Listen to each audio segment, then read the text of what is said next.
श्री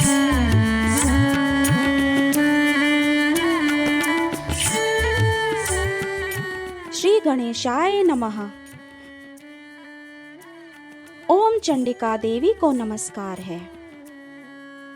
मार्कंडेय जी कहते हैं, विशुद्ध ज्ञान ही जिनका शरीर है, तीनों वेद ही जिनके 3 दिव्य नेत्र हैं, जो कल्याण प्राप्ति के हेतु हैं तथा अपने मस्तक पर अर्धचंद्र का मुकुट धारण करते हैं, उन भगवान शिव को नमस्कार है। मंत्रों का जो अभिकीलक है, अर्थात मंत्रों की सिद्धि में विघ्न उपस्थित करने वाले शाप रूपी कीलक का जो निवारण करने वाला है, उस सप्तशती स्तोत्र को संपूर्ण रूप से जानना चाहिए और जानकर उसकी उपासना करनी चाहिए।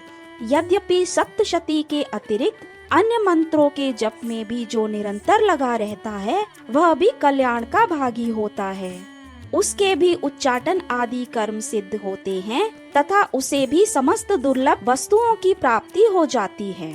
तथापि जो अन्य मंत्रों का जप न करके केवल इस सप्तशती नामक स्तोत्र से ही देवी की स्तुति करते हैं, उन्हें स्तुति मात्र से ही सच्चिदानंद स्वरूपिणी देवी सिद्ध हो जाती हैं।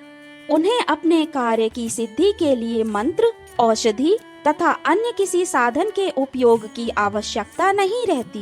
बिना जप के ही उनके उच्चाटन आदि समस्त आभिचारिक कर्म सिद्ध हो जाते हैं। इतना ही नहीं, उनकी संपूर्ण अभिष्ट वस्तुएं भी सिद्ध होती हैं। लोगों के मन में ये शंका थी कि जब केवल सप्तशती की उपासना से अथवा सप्तशती को छोड़कर अन्य मंत्रों की उपासना से भी समान रूप से सब कार्य सिद्ध होते हैं, तब इनमें श्रेष्ठ कौन सा साधन है?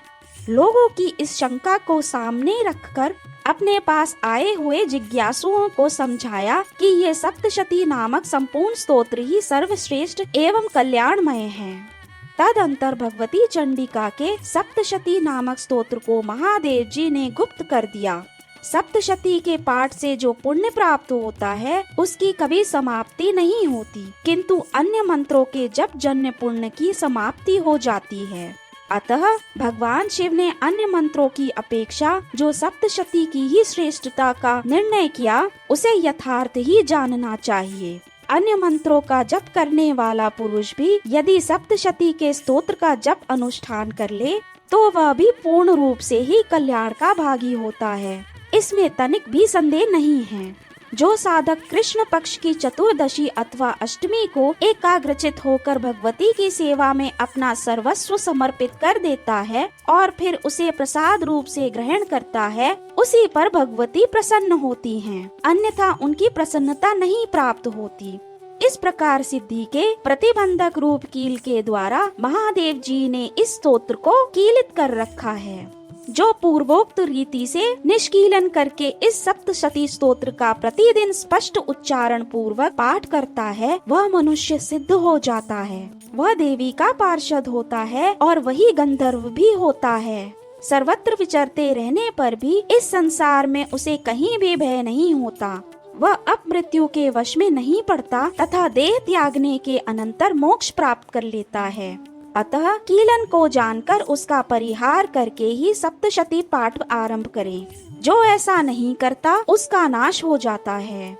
इसलिए कीलक और निष्कीलन का ज्ञान प्राप्त करने पर ही यह स्तोत्र निर्दोष होता है और विद्वान पुरुष इस निर्दोष स्तोत्र का ही पाठ आरंभ करते हैं।